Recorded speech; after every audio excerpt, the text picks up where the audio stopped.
ये आकाशवाणी गोरखपुर है। अब आप सोनी निगम से क्षेत्रीय समाचार सुनिए। प्रधानमंत्री नरेंद्र मोदी ने अपने दूसरे कार्यकाल का पहला वर्ष पूरा होने के अवसर पर देशवासियों को पत्र लिखा है। प्रधानमंत्री ने पत्र में अपनी सरकार की उपलब्धियों का उल्लेख किया है और कोविड-19 महामारी से निपटने में देश का संकल्प दोहराया है। देशवासियों की आशाओं आकांक्षाओं की पूर्ति करते हुए हम तेज गति से आगे बढ़ ही रहे थे कि कोरोना वैश्विक महामारी ने भारत को भी घेर लिया। एक और जहां अत्याधुनिक स्वास्थ्य सेवाओं और विशाल अर्थव्यवस्था वाली विश्व की बड़ी बड़ी महाशक्तियां हैं, वहीं दूसरी ओर इतनी बड़ी आबादी और अनेक चुनौतियों से घिरा हमारा भारत है। कई लोगों ने आशंका जताई थी कि जब कोरोना भारत पर हमला करेगा तो भारत पूरी दुनिया के लिए संकट बन जाएगा, लेकिन आज सभी देशवासियों ने भारत को देखने का नजरिया बदलकर रख दिया है। श्री मोदी ने कहा कि जनता ने यह साबित किया है कि भारतीयों की सामूहिक शक्ति और क्षमता विश्व के ताकतवर और संपन्न देशों की तुलना में कहीं अधिक है। प्रधानमंत्री ने कहा कि इतने बड़े संकट की घड़ी में निश्चित रूप से ये दावा नहीं किया जा सकता कि किसी को असुविधा या परेशानी नहीं हुई। उन्होंने कहा कि हमारे मजदूरों, प्रवासी कामगारों, लघु उद्योगों के शिल्पकारों, दस्तकारों, हॉकरों और अन्य लोगों को मुसीबतों का सामना करना पड़ा है।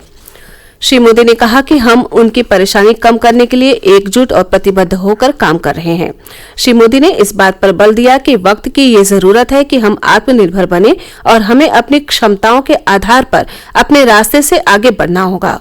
प्रधानमंत्री ने कहा कि पिछले एक वर्ष में सरकार के कुछ फैसलों की व्यापक चर्चा हुई और वे सार्वजनिक विचार विमर्श का केंद्र रहे।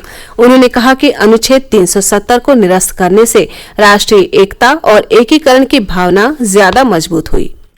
बीते एक वर्ष में कुछ महत्वपूर्ण निर्णय ज्यादा चर्चा में रहे और इस वजह से इन उपलब्धियों का स्मृति में रहना भी स्वाभाविक है। राष्ट्रीय एकता अखंडता के लिए आर्टिकल 370 की बात हो, सदियों पुराने संघर्ष के सुखद परिणाम राम मंदिर निर्माण की बात हो, आधुनिक समाज व्यवस्था में रुकावट बना ट्रिपल तलाक हो या फिर भारत की करुणा का प्रतीक नागरिकता संशोधन कानून हो, ये सारी उपलब्धियां आप सभी को स्मरण है। प्रधानमंत्री श्री मोदी ने कहा कि गरीबों, किसानों, महिलाओं और युवाओं का सशक्तिकरण सरकार की प्राथमिकता रही है। पीएम किसान सम्मान निधि के दायरे में अब सभी किसान आ गए हैं और एक वर्ष में ही 9 करोड़ 50 लाख से अधिक किसानों के खातों में 72,000 करोड़ रुपए से अधिक की राशि जमा कराई गई है। देश के इतिहास में यह भी पहली बार हुआ है जब किसान, खेत मजदूर, छोटे दुकानदार, छोटे व्यापारी और असंगठित क्षेत्र के श्रमिक साथियों सभी के लिए 60 वर्ष की आयु के बाद 3,000 रुपये की नियमित मासिक पेंशन की सुविधा सुनिश्चित हुई है। श्री मोदी ने यह भी कहा कि आज 130 करोड़ लोग एक होकर राष्ट्र की विकास यात्रा से जुड़ा हुआ महसूस करते हैं।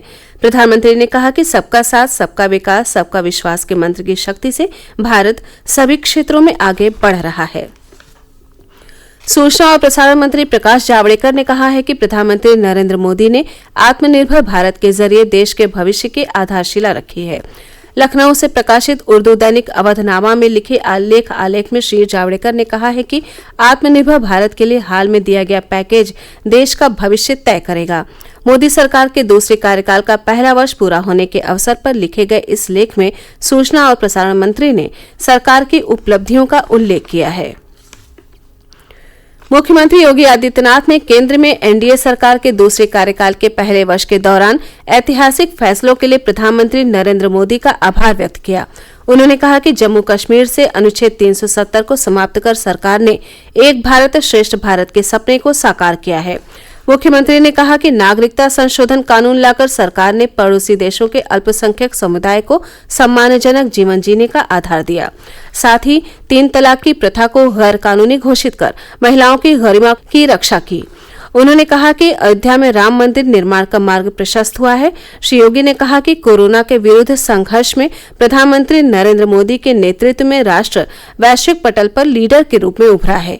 मुख्यमंत्री ने किसानों, उद्यमियों और समाज के विभिन्न वर्गों के कल्याण के लिए सरकार द्वारा किए गए उपायों का जिक्र करते हुए कहा कि इससे देश को मजबूत आधार मिला है।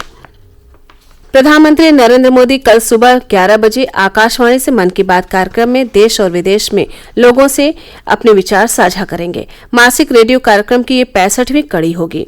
ये कार्यक्रम आकाशवाणी और दूरदर्शन के समूचे नेटवर्क, आकाशवाणी समाचार की वेबसाइट www.newsonair.com और news on AIR mobile app पर उपलब्ध रहेगा। ये कार्यक्रम आकाशवाणी, डीडी न्यूज, प्रधानमंत्री कार्यालय तथा सूचना और प्रसारण मंत्रालय के यूट्यूब चैनलों पर भी उपलब्ध रहेगा। मौसम विभाग ने प्रदेश में लोगों को अगले 3 दिनों तक भीषण गर्मी से राहत मिलने की संभावना जताई है। विभाग के अनुसार पश्चिमी विक्षोभ के सक्रिय होने से राज्य में अगले 3 दिनों तक गरज चमक के साथ हल्की से मध्यम वर्षा हो सकती है। प्रदेश के विभिन्न इलाकों में धूल भरी आंधी चलने की चेतावनी जारी की गई है। कहीं कहीं तेज वर्षा के साथ ओलावृष्टि भी हो सकती है। इसी के साथ क्षेत्रीय समाचारों का ये बुलेटिन समाप्त हुआ। नमस्कार।